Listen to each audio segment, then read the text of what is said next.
Charisma: How to Influence, Persuade, and Inspire. Author Olivia Cabin. Subtitles by Free Book Summary. Introduction. What is charisma? Imagine you walk into a room, and you're instantly noticed. They want to listen to you, seek your attention, and favor you. It's as if the world begins to spin around you. People strive to do what you want and want to become like you.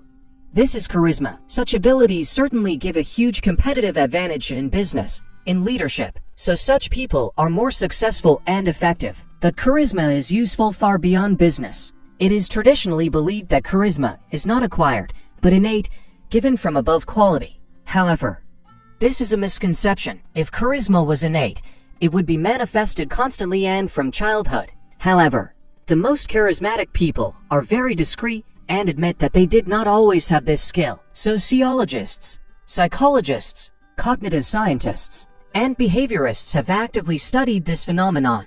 Thanks to these studies, today we can say that all charismatic personalities behave in a certain way, and it is this behavior that determines the magical effect they have on people. It is a skill that requires hard work. Presence, power, and warmth are the three most important aspects of charismatic behavior. By developing certain skills that do not require a change in personality and individuality, anyone can enhance and develop their charisma. By using the tools outlined below in a regular practice of communicating with people, the skills will become habits, and habits will turn into nature. The foundation of charisma: presence, power, and warmth.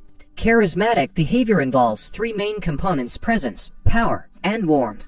Imagine a conversation in which your interlocutor pretends to listen attentively to you, but it is obvious that he or she is not very interested in the conversation and is thinking somewhere far away from here. What do you feel? Resentment, annoyance that you are being ignored, irritation. Being present means being aware of what's happening every moment, getting into the essence of what's going on, not flying off into your own thoughts. It's normal that being present and centered is a difficult practice for most of us. But since focus is a very rare quality, even if you strengthen it just a little bit, you will immediately gain significantly on the overall background. A person's strength is their ability to influence the world around them. Warmth is a benevolence to other people, which tells us whether a person will use his power for our benefit. The combination of strength and warmth is an extremely rare thing, but both of these qualities are important for charisma. In the summer of 1886 in Great Britain, there was an election where William Gladstone and Benjamin Disraeli were competing for the post of Prime Minister. Shortly before the election, both candidates invited the same woman to dinner. She later shared her impressions with reporters after lunch with Mr. Gladstone. "I thought he was the smartest man in England." And after lunch with Mr. Disraeli, "I thought the smartest man in England was me." Who do you think won the election? He who knew how to make another person feel smart, bright, and charming. Benjamin Disraeli. 1. William Gladstone radiated intelligence and power, and Disraeli radiated both power and warmth. The importance of psycho-emotional state. Researchers at the University of Massachusetts have found, in their research, that they can predict the outcome of business negotiations by the body language of the participants with 87% accuracy. It seems incredible that words have such a negligible impact. But for charisma, what you broadcast non-verbally is far more important than the words you say. If your body translates presence, power, and warmth, you can be silent and still make a charismatic impression. The body language cannot be consciously controlled down to the smallest nuances. The body reacts involuntarily to your inner state. Therefore, you should learn to manage your psycho-emotional state, because it is our body language that expresses it. Another important fact is that your mind does not distinguish fact from fiction. Have you ever felt your heart beating faster while watching a horror movie? But it's just a movie, and you're not in any danger. However, you get involved in the process, you start to believe in it, and your body produces adrenaline in response. The brain cannot distinguish between imaginary situations and real ones and sends the same signals to the body. In medicine, this property is the basis for the placebo effect, which can lead to amazing results. Ellen Lanner, a professor of psychology at Harvard University, gathered together a group of elderly patients and created around them the atmosphere of the time when they were 20 to 30 years old with food, clothes, music, etc. The results of the study showed that the patient's skin became firmer, their vision improved, their muscle strength increased, they became younger. Imagination can greatly enhance or suppress your charisma, creating charismatic psycho-emotional states. So, for charisma, what you broadcast non-verbally is much more important than the words you say. And our body language expresses our psycho-emotional state. What tools can help us manage our psycho-emotional state? Visualization. For many decades, professional athletes have been using visualization techniques in their training. Golfer Jack Nicklaus admits that before every ball he hits, he always visualizes how it hits the hole. There is already scientific evidence to support the fact that visualization activates the parts of the brain that are responsible for the activity you are visualizing. The more we work the brain, the more new areas are engaged, the more neural connections are activated, and the stronger they become. Do visualization the night before presentations and important meetings. Visualize the entire process of upcoming communication, handshakes, smiles, and so on. Use this technique anytime you feel very excited. Gratitude, benevolence, and empathy. Warmth is an important quality for the manifestation of charisma, and anyone can show warmth, even if for some reason it seems to you that you are heartless. Step 1. Gratitude. Gratitude is the flip side of resentment and despair. Gratitude comes from appreciating what we already have, but many of us have a hard time being grateful. We tend to take favors for granted. Start paying attention to the little things, to the imperceptible things and circumstances of your life, to such joys as a warm sun, a cloudless sky, a charming waiter in a cafe, a delicious dinner. Step 2. Benevolence and compassion. People tell me that when communicating with the certainly charismatic Bill Clinton, they had the impression that now they are the only ones in the world for him. When you focus on someone's well-being, you become imbued with it, and the warmth is reflected on your face and in your body. Benevolence produces the joy hormones oxytocin and serotonin in the body. In addition, if your goal is to express goodwill, you don't obsess about the outcome of the meeting itself, and the less anxious you are about the outcome, the more charisma you have. Another important aspect of benevolence is compassion, which manifests itself in a willingness to show care and participation. Step 3. Self-compassion. Warmth toward oneself is self-compassion. This is the most difficult and most important manifestation of warmth. One can have self-confidence but not have self-compassion. Self-compassion is not self-pity. In fact, they are mutually exclusive qualities. Self-pity is seeing everything that happens as an injustice, while self-compassion is recognizing what is happening. Pity turns us into resentment and bitterness, while self-compassion helps us forgive ourselves for failure. It saves us from the blows of the inner critic. Brian, a successful and ambitious bank manager, suffered from an inner critic who nagged at every little thing, giving him no peace of mind. By practicing self-compassion, Brian felt a change. He felt confident and felt more like the pack leader than ever before. Ironically, self-compassion allowed him to emerge as a more confident leader. There are exercises in Buddhist practice that develop self-compassion. One of them is metta, literally loving kindness, the practice of consciously developing good intention toward all living things. Metta training. Sit back and close your eyes. Take 2 to 3 conscious deep breaths. Recall a moment in your life when you performed a good, noble deed. Focus on it. Think of an entity, mythical or real, e.g., Jesus, Buddha, Mother Teresa, Dalai Lama, who could show you great sympathy. Feel the warmth, kindness, and compassion emanating from this source. See it in his face and body. Feel this feeling envelope you.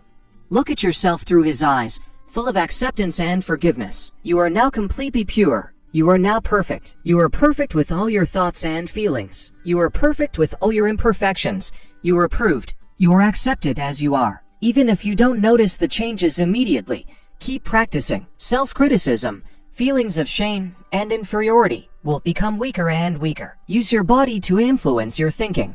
So far we have emphasized that the mind controls the body, but the reverse process is also possible. Emotions and the body are so interconnected that any posture you make has the power to change your thoughts. Psychological scientists from Harvard and Columbia universities found that those subjects whose gestures and voice expressed determination and strength had biochemical reactions in their bodies that made them feel more confident and courageous. Those whose gestures expressed submission, however, triggered reactions in the body that stimulated a state of insecurity and fear. The big gorilla pose and the king's pose are useful for manifesting nonverbal power. Become the big gorilla. Ella is a fragile student who is about to attend a kickboxing class for the first time.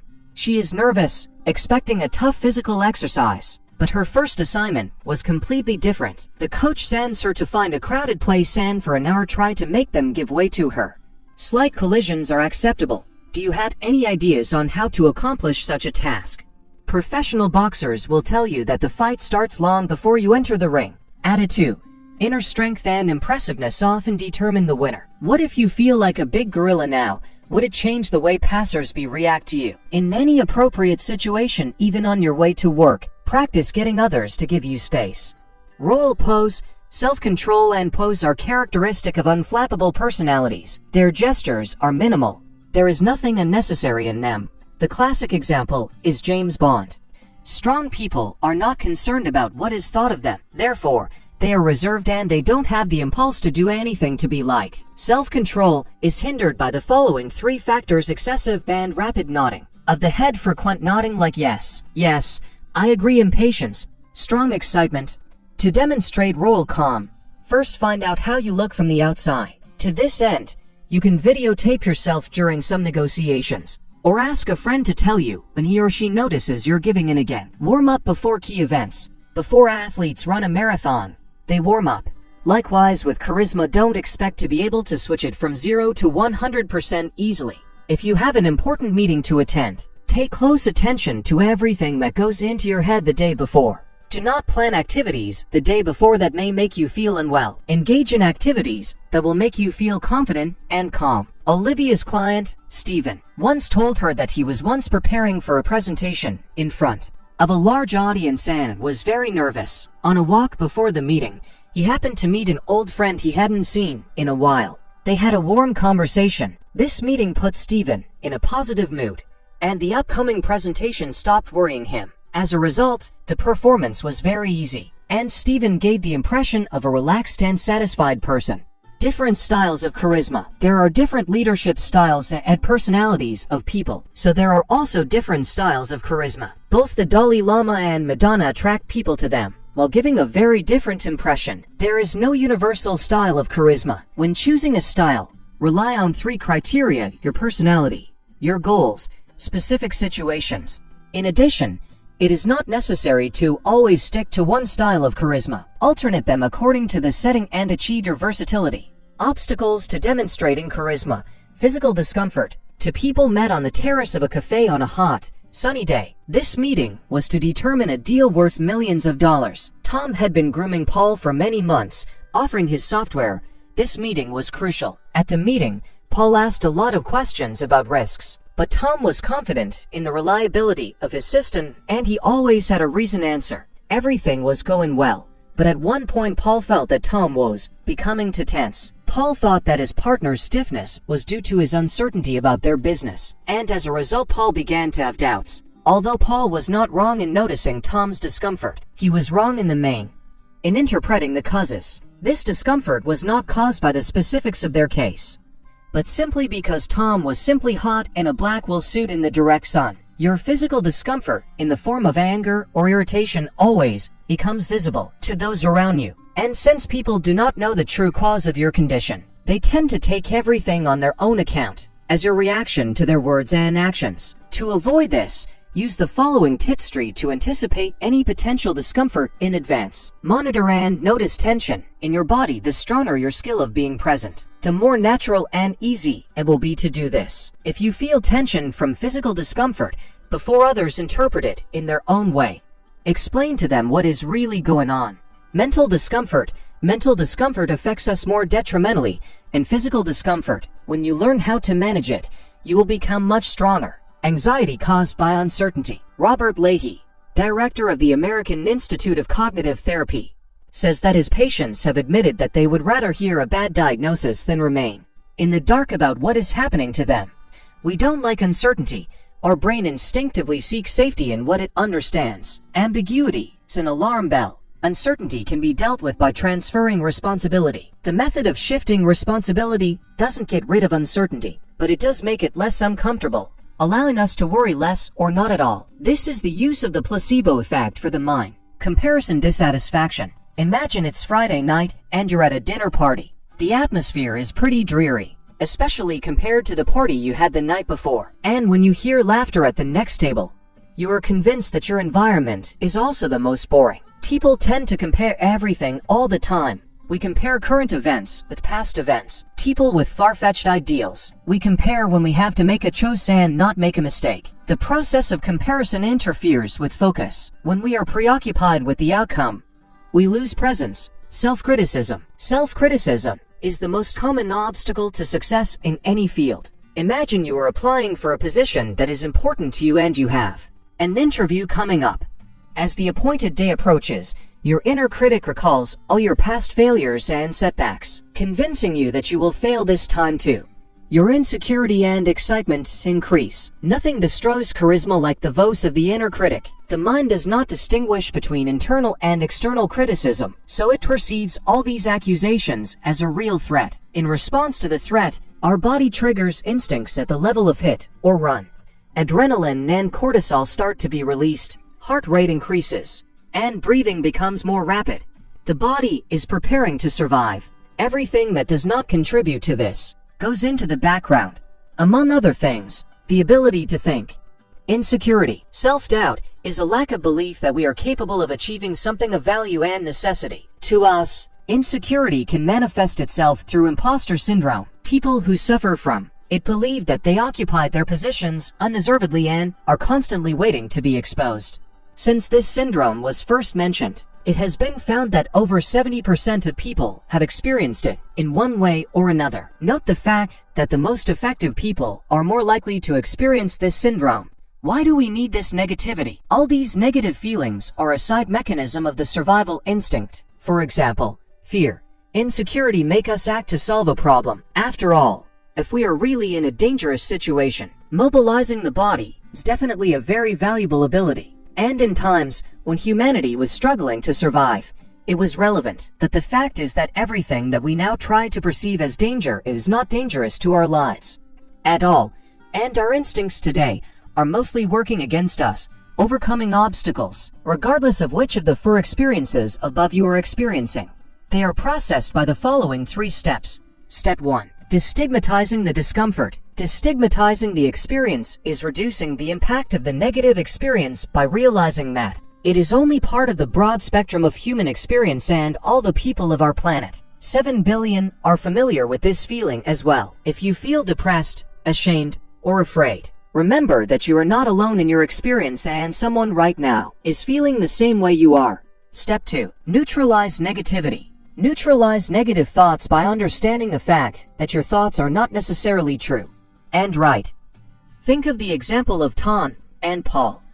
Even though Paul noticed the reflection of negativity on his partner's face, he had no reason to attribute the reaction to himself. We rely on the belief that our mind's conclusions about reality are perfectly natural and fair. In fact, however, our minds often interpret reality in very distorted ways. Researchers at Harvard University conducted a study in which they asked a group of people to watch a video of a basketball game and count the exact number of passes between members of one of the teams. Somewhere in the middle of the movie, a man in a gorilla suit came onto the court. When the participants were asked if they had seen the ape, most admitted that they hadn't noticed anything, although the ape even waved to the cameraman. We are where our attention is, and the capacity of our attention is limited.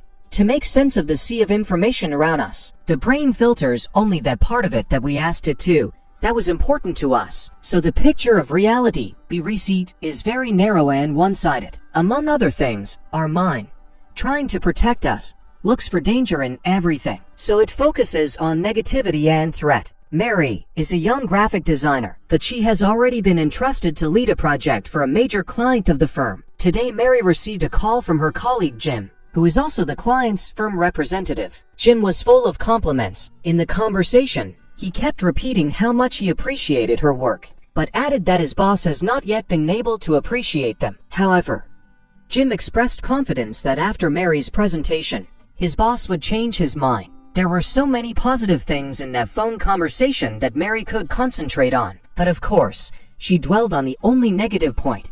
She didn't impress the boss, and that could have a future impact on an upcoming crucial presentation. When your brain paints scary scenarios for your situation, Remember that it's impossible to have a 100% perception of reality. Your brain may be missing positive factors. In any case, the main thing is not to fight negative thoughts. If you are asked not to think about the white elephant, you will only think about it. Everything you try to suppress becomes the center of your attention. You should try to neutralize it, not fight it. Step 3. Rethink reality. Imagine a Monday morning. You are driving a car. In half an hour you have an important presentation. Suddenly a big black SUV cuts you off on the right. Now he drives ahead of you and continues to behave inappropriately. Then slowing down, then accelerating. Next, this SUV, ignoring all cars, also sharply returns to the right. This whole situation is pretty stressful. It's hard to calm down. But you know that you have to perform now, and it is impossible to perform in such a state. To suppress such emotions for the body is very harmful. So what's the solution? What if you imagine that the driver of this Jeep is a distraught mother whose son started choking and she tried to get out of the lane faster to stop and help him? Would you be calmer then? Most people would. Deciding to change your mind about what happened is a much more effective and healthy way than suppressing your emotions. After all, in most situations, we really don't know for sure what happened that caused people to act the way they did. So we can explain things to ourselves in a way that would be good for our psycho-emotional state, and therefore for our charisma. The same placebo effect works here. The mind does not distinguish fiction from reality. Step for stash trump card, comfort from discomfort. This method is like a trump card in your deck. Use it when there is no more time for preparation and the question of your effectiveness comes.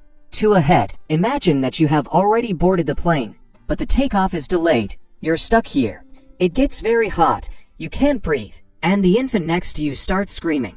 You don't know when it's gonna end. Your irritation is building. How do you stop it? Instead of trying to disown the negative experiences, immerse yourself in them completely. Focus on those experiences. First, it will give you an object to focus on instead of looking for new reasons to complain. And secondly, you immediately become present. This technique is called immersion in sensation. Side effects of charisma. The object of admiration and envy in one person. The more attractive you become, the more you cause, on the one hand, admiration, and on the other hand, envy. Sometimes it is useful to reduce your charisma a little. To minimize fame means to emphasize the contribution of others to your success. This is a great way to avoid resentment and misunderstandings, generating pride and loyalty in return. It allows people to feel ownership and responsibility for your success. People can reveal too much to you. Representatives of benevolent charisma can create a special field of safety around themselves. The atmosphere of this field provokes people to the utmost sincerity, a sincerity for which they may not be ready. Returning to his habitual environment, a person may begin to regret what he has said, will feel shame. At the very least, he will not want to go back to the person he opened up to. You should never let people open up more than they want to, and it's your job to say stop in time. Exaggerated demands. From charismatic people we expect outstanding results, not giving them the opportunity to lose. In case of failure, criticism in their address is much sharper than in the direction of ordinary people. The pressure to outdo themselves is so strong that it can kill. What's the solution? To remain human, to show your weaknesses, your vulnerability. Vulnerability brings you closer to others. In addition, seeing you as a human being, people stop building inflated expectations. In Bill Clinton's career, the decision to show his weaknesses was crucial in the 1992 presidential election. Clinton was trailing his rivals, and political commentators were convinced he would fail. But Clinton's team used an unconventional move. Instead of emphasizing his strengths, they talked about Bill's troubled childhood and difficult family situation. The result, the percentage of voters soared from 33 to 77. It's pretty lonely at the top. If you become superhuman in the eyes of others, it's hard for them to associate with you. And you are likely to feel that you are distancing yourself. This can lead to your isolation and a feeling of loneliness. This is a problem for many senior managers, especially those with power charisma who need feedback and advice from their employees, but have stopped getting it or are not getting enough. Sometimes charisma is useful to contain. Conclusion: heuristic behavior is a skill that anyone can develop through constant practice. The 3 most important aspects of charismatic behavior are presence, power, and warmth. For charisma, what you broadcast non-verbally is far more important than the words you speak. But since body language is a reflection of our psycho-emotional state, we must learn to control it. Since the human mind does not distinguish fact from fiction, imagination can greatly enhance or inhibit your charisma. Tools that can help you in managing your psycho-emotional state: visualization, practicing states such as gratitude, benevolence, empathy, and self-compassion, managing your thoughts through appropriate postures, becoming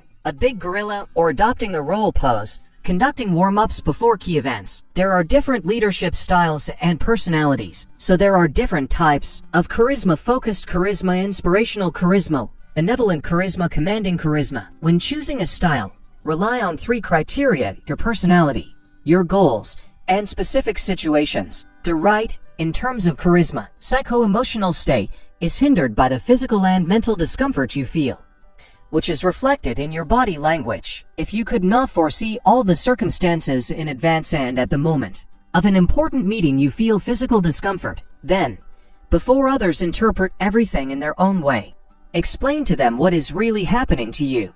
Mental discomfort is even more damaging to us than physical discomfort. We may delve into self-criticism, experience anxiety caused by uncertainty, dissatisfaction with comparison, and insecurity. All of the above negative feelings are a side mechanism of the survival instinct. You can cope with uncertainty through the exercise of transferring responsibility. In general, any of the above experiences can be handled by the following 3 steps to stigmatize the experience circle that our minds often interpret reality in a very distorted way, and our brains can overlook positive factors to rethink reality in a way that would be beneficial to our psycho-emotional state. In a situation where there is no time at all for this kind of work anymore, use the technique of immersing yourself in the experience.